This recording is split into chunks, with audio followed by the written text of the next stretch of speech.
informar acerca de hantavirus, vamos a hablar. Se han dado casos últimamente y entonces se nota en la población una un cierto temor a que cualquier cuadro tipo gripal termine siendo hantavirus. Bueno, el virus que produce hantavirus es un virus que pertenece a una gran familia de virus y están distribuidos mundialmente, no es solamente acá en la Patagonia. Este tipo de virus genera dos formas graves de enfermedad.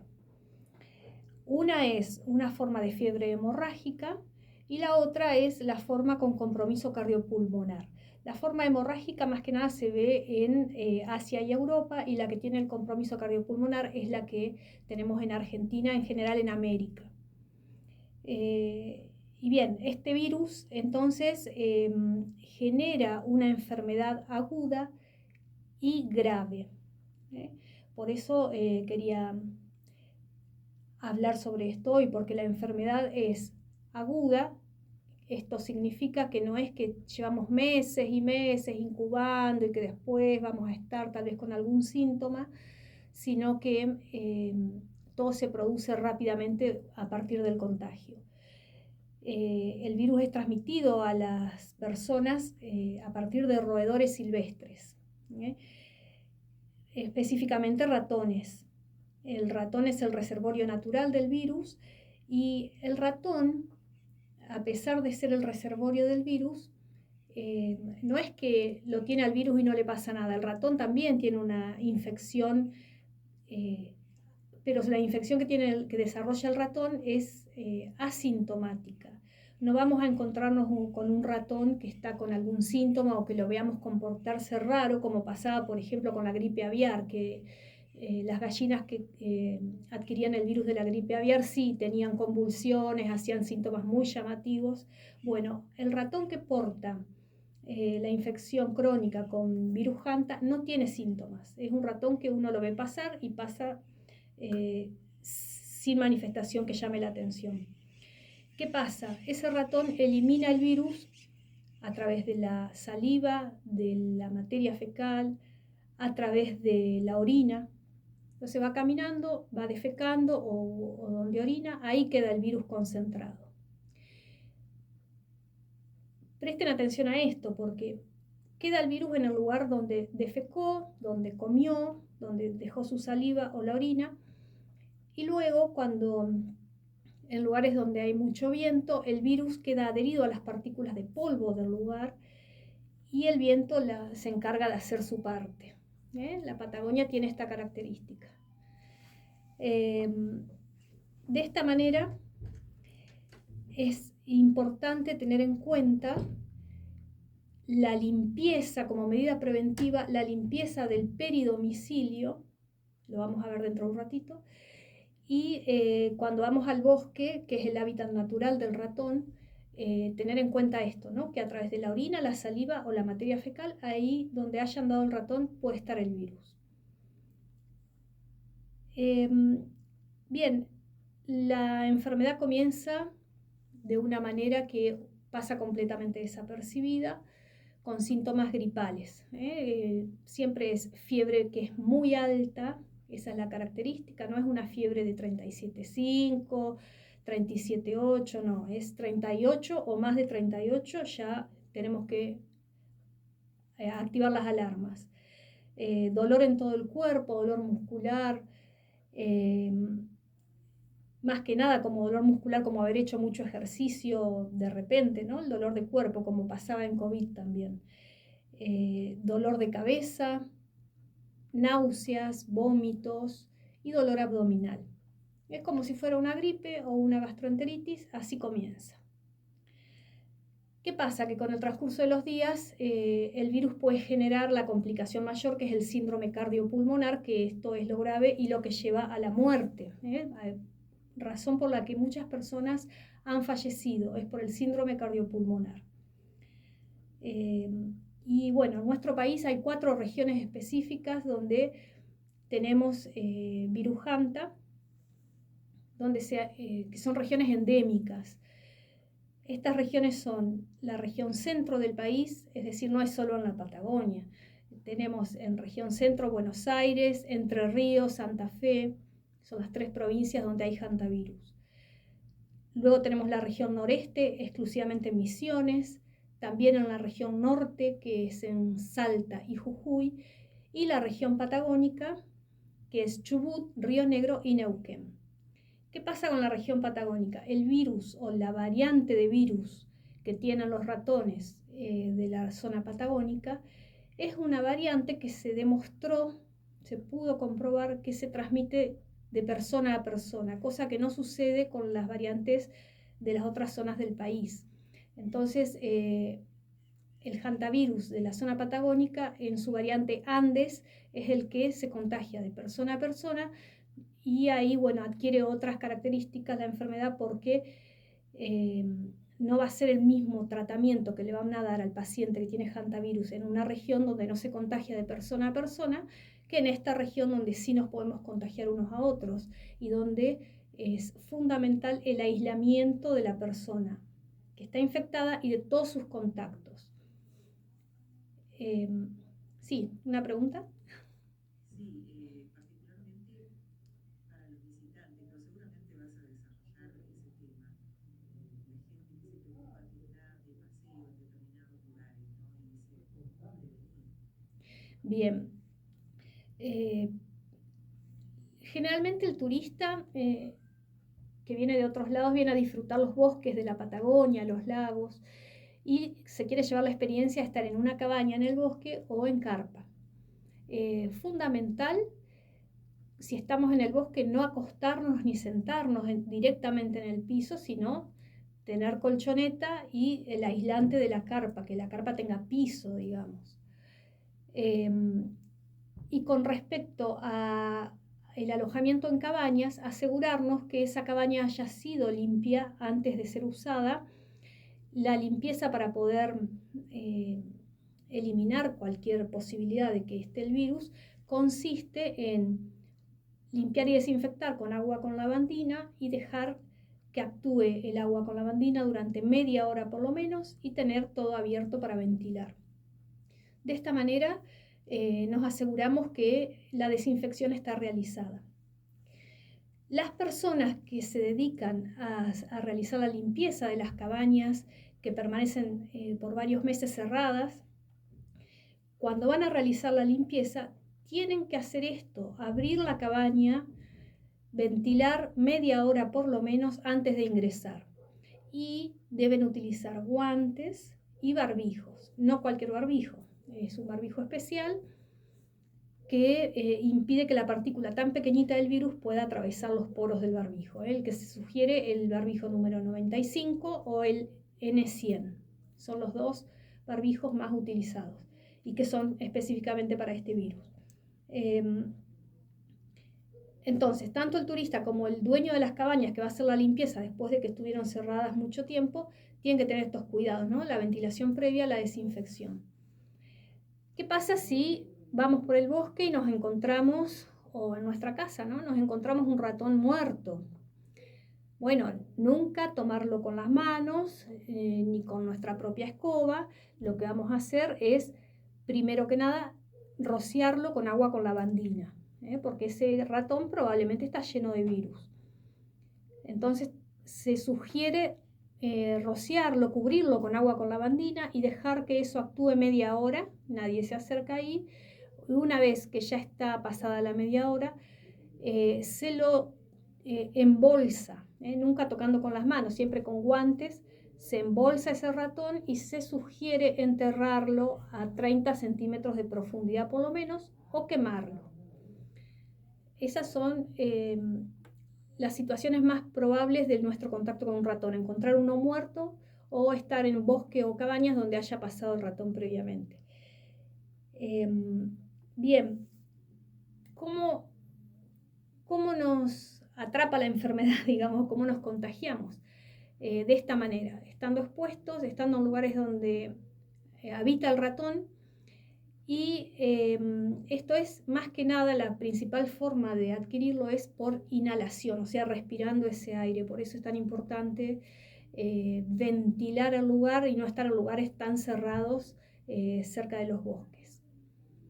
El ratón no solo vive en el bosque, y más ahora con el tema de los incendios en toda esta zona, donde su hábitat fue destruido, huyeron hacia la zona urbana. Entonces es muy probable que encontremos en el peridomicilio, y por eso se sugiere, ¿no?, tener los alrededores de la vivienda desmalezados y cubrir todo lo que sean huecos por donde pudiera filtrarse algún ratón, ¿no es cierto?, tapar todos los agujeritos por donde pudiera ingresar. Una vez que inhalamos, ¿tenés alguna pregunta, Griselda? Me preguntaba si cuando hablamos de ratón hablamos solamente de la especie de ratón grande o también eso comprende a las flauchas. No. Podría ser la rata chiquita. El ratón que es el reservorio de este virus es exclusivamente el ratón colilargo, que es el que habita acá en la zona donde crece la caña, que es su alimento, que es acá en los bosques patagónicos. No, la laucha no lo transmite. Es exclusivamente el ratón colilargo, que tiene un nombre científico especial, pero no tiene sentido. Con que sepan que es el ratón grande, con la cola bien larga, eso ya es suficiente. Como para no entrar en pánico, ¿no? Si pasa una lauchita no es lo mismo, ni hay posibilidad que nos contagie Hanta. Y bueno, esto, ¿no es cierto? La vía inhalatoria, retomando, es la vía principal en la que como adquirimos la infección, pero puede ser también acá en la zona patagónica el contacto interhumano a través de saliva o secreciones del cuerpo, puede ser también por la mordedura de un ratón que nos muerda, o cualquiera de sus secreciones, ¿no es cierto? Como decía recién, también la orina. Si el ratón se acercó al lugar donde encontró comida y ahí orinó, bueno, eso quedó contaminado. Él tiene la infección el ratón y lo elimina al virus a través de orina, saliva y materia fecal. A esto lo repito porque es necesario que lo tengamos siempre en cuenta, no porque no encontremos caquita de rata en la zona quiere decir que no vaya a haber virus. Si vemos un ratón, es probable que haya algún tipo de secreción de ese ratón en la zona. Bien, ¿qué pasa una vez que lo inhalamos o lo adquirimos de cualquier forma el virus? Hay un periodo de incubación, no es que al otro día ya tenemos todos los síntomas. Pasan mínimo 10 días y hasta 45 días hasta que desarrollamos la enfermedad. Entonces, bueno, acá viene el tema, ¿no? De toda persona que fue contacto de alguien al quien se le detectó la enfermedad por hantavirus, debe permanecer aislado por un periodo de entre 10 y 45 días. Se los lleva al máximo. La mayoría de las veces se los aísla 45 días porque es el máximo de tiempo en el que podrían aparecer los síntomas. Supongamos que nos aíslan 10 días, nos ponemos como locos, yo quiero salir, déjenme salir, que no tengo nada, qué sé yo. Sale, va a sus actividades, pero al día 21 comienza con síntomas y bueno, fue una persona que fue contacto, fue contagio y va a contagiar a otras. Entonces la única forma de detener el contagio y de poder hacer un abordaje eficiente para no saturar ni desbordar el sistema de salud es el aislamiento de los contactos de la persona a la que se le detectó hantavirus. Esto en el caso de cuando inhalamos en ambiente y nos contagiamos de esa manera. Si en estos días que está aislada la persona que fue contacto, el médico le hace un seguimiento y va viendo si aparecen síntomas, si no aparecen, y bueno, y ahí se puede negociar qué tipo de contacto tuvo, cómo fue, y acortar unos días a 30 días, pero bueno, está estipulado entre 10 y 45 días el periodo de incubación y lo más prudente es llevarlo al máximo de aislamiento posible. Desde el sistema de salud, en este periodo de tiempo que es el otoño, en esta estación, ¿no? Donde empiezan a circular virus, que son el virus de la gripe, los virus respiratorios principalmente, se hace, la verdad, bastante complicado, porque tenemos el caso de las gastroenteritis virales, rotavirus y otros virus que producen vómitos, dolor de panza y fiebre. Y bueno, como les decía al principio, el hantavirus también comienza de esa manera, con fiebre, vómitos, puede tener diarrea, dolor abdominal y dolor de cuerpo. Entonces, lo primordial es no internar a todos los pacientes que van por una gastroenteritis, no se los interna, a lo sumo se los rehidrata un ratito, se evalúa si tienen posibilidad de haber tenido contacto o ser contacto o nexo para hantavirus y se les dan pautas de alarma, el paciente va a su casa y debe seguir siendo controlado por el médico. Es la única forma que tenemos de poder estar bajo alerta de algún probable caso de hantavirus en la zona. Esto les quiero aclarar porque por ahí van asustados y quieren quedar internados por una gastroenteritis y no, nosotros les hacemos un seguimiento por consultorio, en algunas situaciones telefónico y bueno, y se va viendo, ¿no? Si suma puntos para Hanta o si no califica. Por suerte hasta ahora acá en Trevelin no hemos tenido casos sospechosos que calificaran como para un posible Hanta y bueno, me interesa compartirles entonces todas las medidas de prevención, ya que es probable que el ratón aparezca en algún momento. No existe un tipo específico de medida, no existe un tratamiento específico para el hantavirus. No hay un tratamiento como, por ejemplo, tenemos otra enfermedad similar en Buenos Aires, que es la fiebre hemorrágica argentina, también transmitida por un ratón, diferente al colilargo, y en la zona donde está la cosecha de trigo. En esa zona, el ratón específico de allá transmite otra enfermedad viral que es la fiebre hemorrágica argentina. Para esa forma de enfermedad viral transmitida por ratón, existe una vacuna que es obligatoria en la zona donde circula el virus, no acá. Bueno, nosotros acá todavía no tenemos una vacuna contra el Hanta, entonces las medidas son exclusivamente preventivas para evitar contraerlo. Entonces decíamos, primero la limpieza. ¿Con qué limpiamos? Con agua, con lavandina. ¿Qué limpiamos? Los pisos y todas las superficies donde pudiera andar el ratón. La dilución, tal vez quisiera saber, Griselda, del agua con lavandina, es una parte de lavandina y 9 partes de agua. Así que mi querido poblador rural que me está escuchando en este momento, agende, es una parte de lavandina, como si dijéramos, le voy a dar este ejemplo, una parte de lavandina sería un vaso de lavandina y 9 vasos exactamente iguales de agua. Todo lo vuelca en un balde y esa mezcla la pone, con esa mezcla limpia la superficie, la mesa, la mesada, el piso, todo por donde pudiera haber andado un ratón y lo deja actuar durante media hora. Luego de media hora ya puede repasar y sacar todo eso. Esa es la forma que limpiamos para eliminar toda partícula viral. Segundo, ventilar.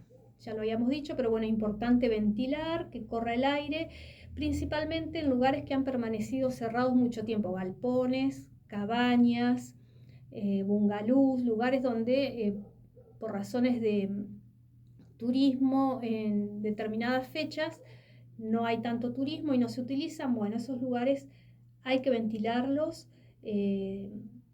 bien ventilados. No es abrir y dejar un poquito abierto y cerrar rápido. No, abrir bien todo, ventilar y de paso limpiar con agua con lavandina. ¿Abrimos el lugar y entramos? No, abrimos el lugar y estamos media hora esperando dejando la puerta abierta que entre aire ahí y ahí sí entramos, ingresamos pero con el barbijo puesto, porque sospechamos que pudo haber andado un ratón. Entonces nos ponemos el barbijo, entramos y abrimos todas las ventanas y ahí media hora que circule aire. Esa es la manera más segura. Bueno, otra de las medidas es el control de roedores. ¿Cómo hacemos para que no vengan tanto los roedores? Cortamos el césped, tapamos todos los agujeritos que haya alrededor de la casa o en las paredes o en las ventanas, en los techos. Esa es la única manera de evitar que ingrese el ratón a la casa. Y bueno, la protección personal, que es la última medida preventiva, que es el barbijo, que les repito, N95 o N100, los barbijos comunes que usamos en el hospital, el celestito, el quirúrgico, ese no nos protege contra hantavirus.